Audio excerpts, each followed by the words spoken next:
Okay, we are ready to start frying. Now, you're not going to be able to see the actual frying. I'll try to do it, but because of splatters and stuff and safety reasons, I'm not necessarily going to have you high enough or close enough to my fryer. So bear with me while I set up the camera angle and see how it's going to work out. Okay, that's about as close to the fryer as you're going to get. Now, whenever you deep fry something, you always want to start with one piece. You don't want to overcrowd the pan, because when you put your meat in your basket and you go to put it in the oil, what's going to happen is your oil temperature is going to drop somewhat. So I got my meat going, and it's been resting for approximately 20 minutes. If you could go the full half an hour, please go the full half an hour. You never want to put something ice cold into hot oil. What I'm going to do is I'm going to put this on the top like that, and I'm going to take my first piece, and it's a fairly big piece, and I'm just going to set that in the basket like that. If it does curl on one side, don't worry about that. And slowly, don't ever dunk your meat in hot oil or plop it in, because it will come out and it will scald you.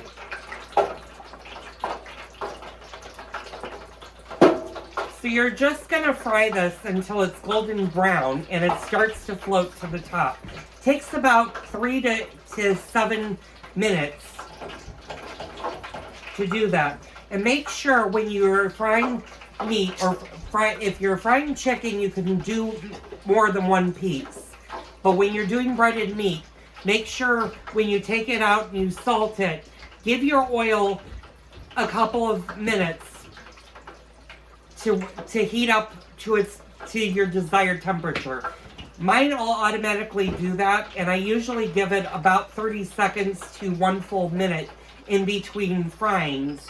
Because what happens is, if you don't give the oil time to heat back up, you're going to continue to drop the oil temperature, and your breaded meat is not going to come out the way that you want it to. Now, you are going to want to have a pair of tongs, because what you're going to do is sometimes you need to just give the meat a little bit of a shove so that it's not sticking to your basket. If you don't have a basket, you want to make sure you do that so that your meat is not stuck to the bottom of your pot.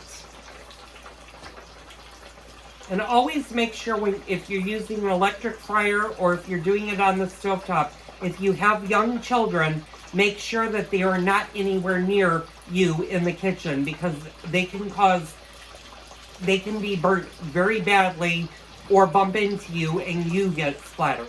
So always make sure, if you have young children, to keep them away from your pots or your fryer when you're frying.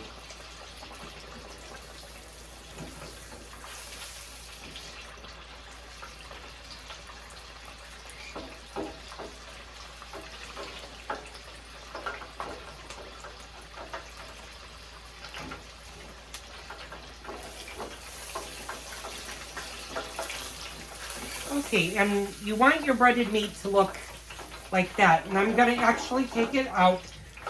When you take it out of your fryer, put it on your thing and quickly salt both sides of your breaded meat while it's still hot. Now, my light, I don't know if you guys can see this, and I'm going to move you guys.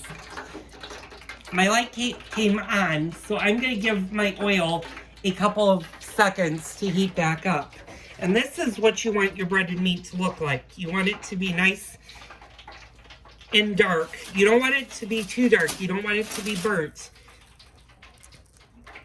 But when it looks like that, pull it out of the oil, salt both sides immediately.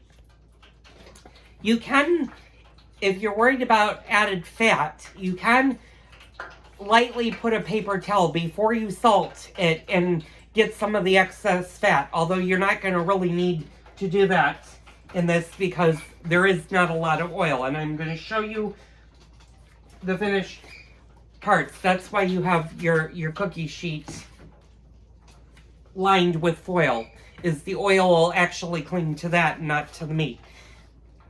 Now, what we're going to do is I'm actually going to add a couple of pieces. And the more meat that you fry, and these are about the same size, so they're not going to take too long to do. But if you're going to do meat, don't crowd your pan. Do about 2 to 3 pieces at a time.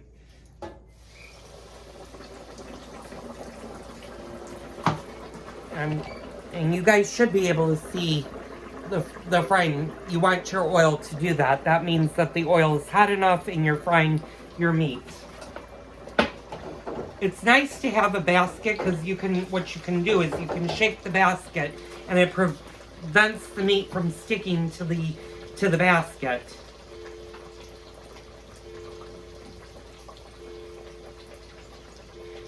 Now once you have about 2 to 3 pieces of meat on your cookie tray, you can go ahead and stick it in the oven. And then just add your pieces to your cookie sheet as you fry. And this isn't a really long fry. I should be able to do all 8 pieces in under 20 minutes.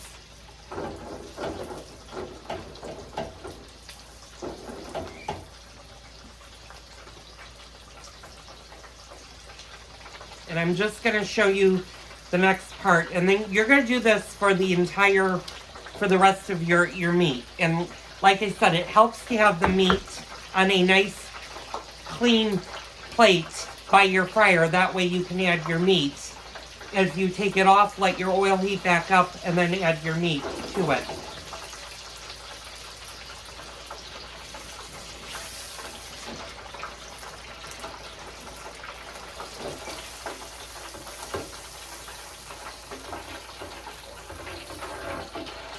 We're going to give this about another minute.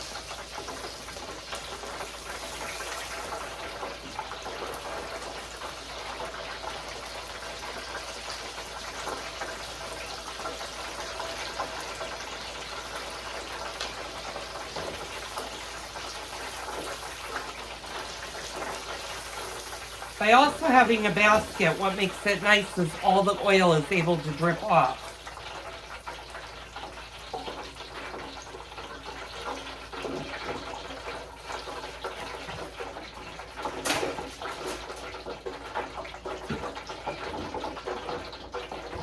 And again, as you pull it off, you just want to salt the sides of your breaded meat.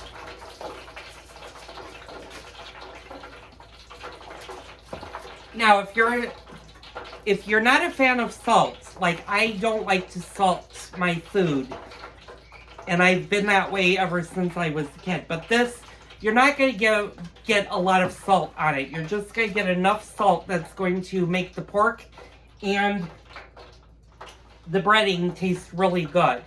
If you have somebody that's salt conscious, make sure to tell them that you have already salted the breaded meat so that they don't add more salt. My husband loves salt, so he may actually salt this a little bit more when it comes time to eating, but I will not, because I find it does not need salt.